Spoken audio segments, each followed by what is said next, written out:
Kasus penemuan jenazah di jalur Lingkar Weleri beberapa hari yang lalu akhirnya terungkap.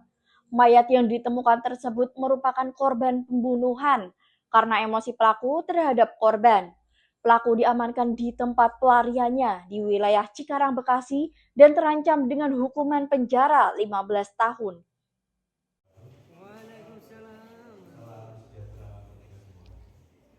Jajaran Reskrim Polres Kendal dibantu petugas dari Polda Jawa Tengah berhasil membekuk terduga pelaku pembunuhan terhadap seorang perempuan warga Sukodono yang mayatnya ditemukan di pinggir Jalan Lingkar Weleri.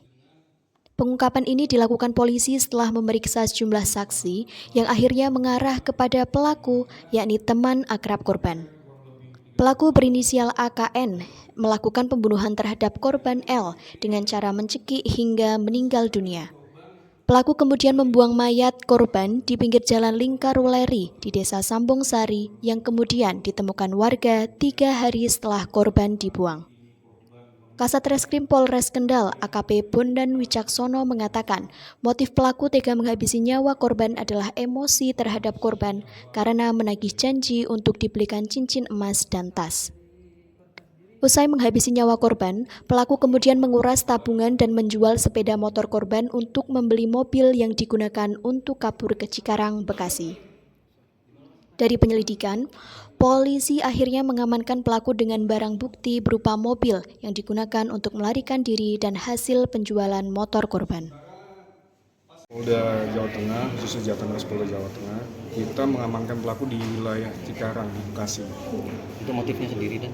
Motifnya ini lebih ke asmara ya, karena yang bersangkutan tersangka dengan korban yang menjalani asmara, kemudian ada hal-hal yang sudah dijanjikan oleh tersangka namun tidak bisa dipenuhi, akhirnya korban jengkel sehingga menuntut terus, akhirnya jengkel, kemudian ada niat untuk menghilangkan nyawa korban.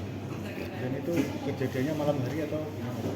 Kejadiannya ini menurut dari hasil otopsi itu kan sudah 2-3 hari sebelumnya. Jadi kejadiannya itu sekitar malam hari. Pelaku bahkan dijerat dengan pasal 458 ayat 1 KUHP dan atau pasal 479 ayat 3 KUHP tentang pembunuhan dengan ancaman penjara 15 tahun. Polisi mengamankan pakaian korban, telepon seluler dan sejumlah uang hasil penjualan motor korban. Tim Liputan melaporkan untuk Suara Merdeka, Kendal TV.